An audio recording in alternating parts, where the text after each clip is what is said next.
Walmart continues their hydrogen investment, this time in South America, and a new electrolyzer is getting developed to strategically target heavy industry and drastically reduce the electrolytic hydrogen price point. I'll go over all of this on today's Hydrogen Podcast. So the big questions in the energy industry today are: how is hydrogen the primary driving force behind the evolution of energy? Where is capital being deployed for hydrogen projects globally? And where are the best investment opportunities for early adopters who recognize the importance of hydrogen? I will address the critical issues and give you the information you need to deploy capital. Those are the questions that will unlock the potential of hydrogen, and this podcast will give you the answers. My name is Paul Rodden, and welcome to the Hydrogen Podcast. In a press release on August 15th, Walmart Chile to create first industrial use green hydrogen production plant in Latin America. Last week, Walmart Inc. CEO Doug McMillon attended the grand opening of a green hydrogen plant at Walmart's Quilicura distribution center in Santiago, Chile, representing the company's continued investment in and commitment to renewable energy. Industrial scale and renewable, the project was developed collaboratively with the generating company Engie. Once converted, the plant is the first of its kind in Latin America and will play a key role in Walmart Chile's path to net zero emissions. Walmart Chile CEO Cristian Barrientos, Chile Minister of Finance Mario Marcel, Chile Minister of Energy Diego Pardo, and Engie Chile Chief Corporate Affairs Officer Pablo Villarino joined McMillon for the event, recognizing the opening of the plant as a critical step in Walmart's global commitment to become a regenerative and zero-emission company by 2040. In a quote from Barrientos, "We see tremendous potential for our business and want to expand the use of this technology to all distribution centers in the company's logistics network throughout the country, with the aim of operating 100% with green hydrogen by 2025. He also says, "We are already exploring new uses in the area of transport and emergency services where we already have pilots in operation." In its first stage, the green hydrogen plant will allow the Quilicura distribution center to replace the lead-acid batteries of 200 forklift cranes with hydrogen energy cells, cutting 250 tons of toxic waste per year. Over the course of the 15-year project, Walmart expects to reduce the release of CO2 in the atmosphere by 17,100 tons, the equivalent of planting 34,200 trees. And in a quote from McMillon, Walmart first embraced the potential of hydrogen fuel in 2012, with a fleet of 50 vehicles and forklifts in the U.S., which we have since grown to over 9,500 forklifts. Now, with over a decade of experience and progress, Walmart is well positioned to invest in Chile's potential as a producer of clean energy, including green hydrogen. Chile's potential is tremendous. The Chilean government has made renewable energy a priority, and as a result, Chilean solar and wind power sectors have increased their generation capacity fivefold over the last few years, with up to 70% of the country's electrical grid projected to be renewable powered by 2030.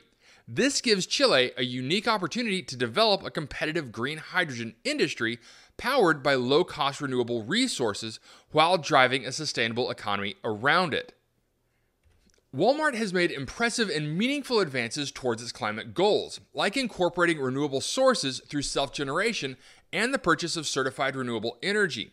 Today, 84% of Walmart Chile's consumption currently comes from clean energy sources, and its over 390 facilities are on track to reach the goal of operating with 100% renewable energy well before their global commitment to do so by 2035.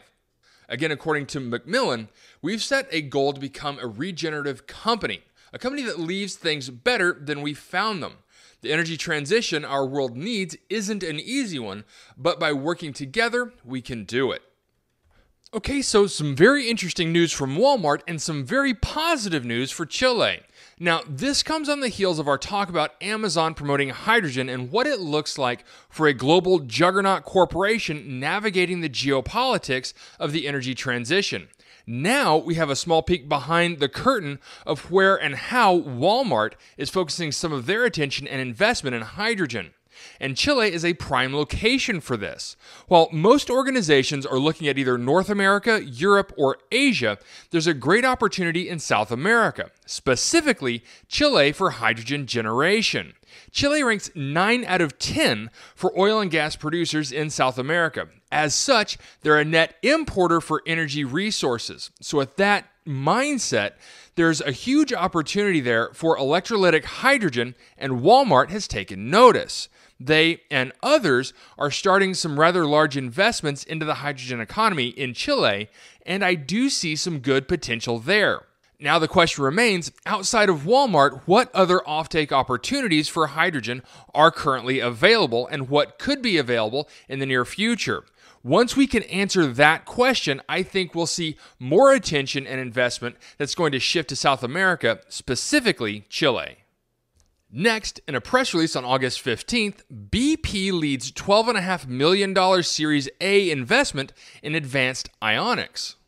Advanced Ionics, the developer of a new category of hydrogen electrolyzers useful for expanding green hydrogen production, closed a $12.5 million Series A financing led by BP Ventures, with additional investors including Clean Energy Ventures, GVP Climate, and Mitsubishi Heavy Industries. The new capital will help catalyze Advanced Ionics' growth and facilitate the initial deployment of its Symbion water vapor electrolyzer technology for heavy industry. Water vapor electrolyzers address two of the biggest obstacles to expanding green hydrogen production: cost and electricity requirements. In a quote from Chad Mason, the CEO of Advanced Ionics, BP Ventures' investment in Advanced Ionics is a powerful backing of our technology's potential to help accelerate green hydrogen's future and heavy industry's shift toward decarbonization. The results we've achieved in our testing, along with early customer interest, have indicated that we are an ideal technology provider for industrial customers looking to augment, expand, or replace their existing hydrogen production facilities with green hydrogen. The company's water vapor electrolyzer helps reduce the cost and electricity requirements for green hydrogen production by symbiotically integrating with standard industrial processes to harness available heat. The system is made of widely available steels and other simple materials rather than expensive metals or materials common in other electrolyzers. Electricity use accounts for more than 70% of green hydrogen production costs. Advanced Ionics' electrolyzer stack requires less than 35 kilowatt hours per kilogram of produced hydrogen compared to more than 50 kilowatt hours per kilogram for typical electrolyzers. This lower electricity requirement could make green hydrogen accessible for less than $1 per kilogram at scale. In a quote from Gareth Burns, Vice President of BP Ventures, Advanced Ionics technology has the potential to drive down costs and disrupt the hydrogen market. BP has a global portfolio of hydrogen projects, and as the world transitions into a net zero future, it's important for us to be investing in these technologies and advance the track to deploying green hydrogen. He says, "We look forward to working with Advanced Ionics on the next stage of its growth." Advanced Ionics will use the funds to expand its team and deliver its next-generation electrolyzer systems to early customers. The company is already demonstrating the efficacy of its product through a pilot program with global energy company Repsol Foundation. In addition to BP Ventures' investment, BP will also be exploring pilot opportunities with Advanced Ionics.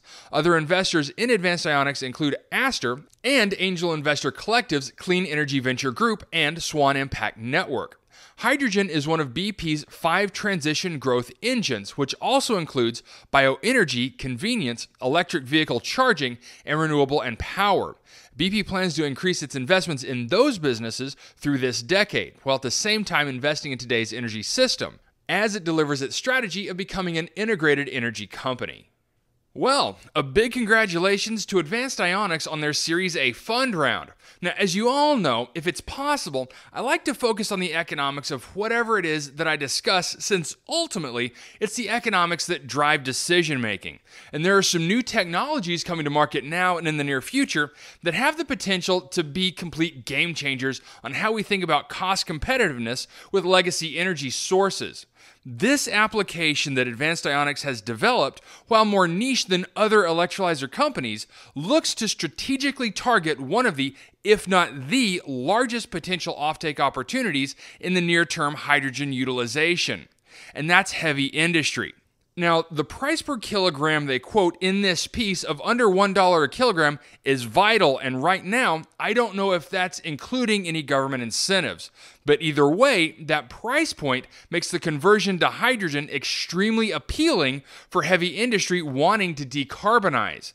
One point that sneaks into this release also is the statement that they're using steel and other simple materials for these electrolyzers, meaning their system price could be significantly reduced along with potential reductions in maintenance costs. This is a big win for electrolytic hydrogen in heavy industry, and I cannot wait to see how this scales.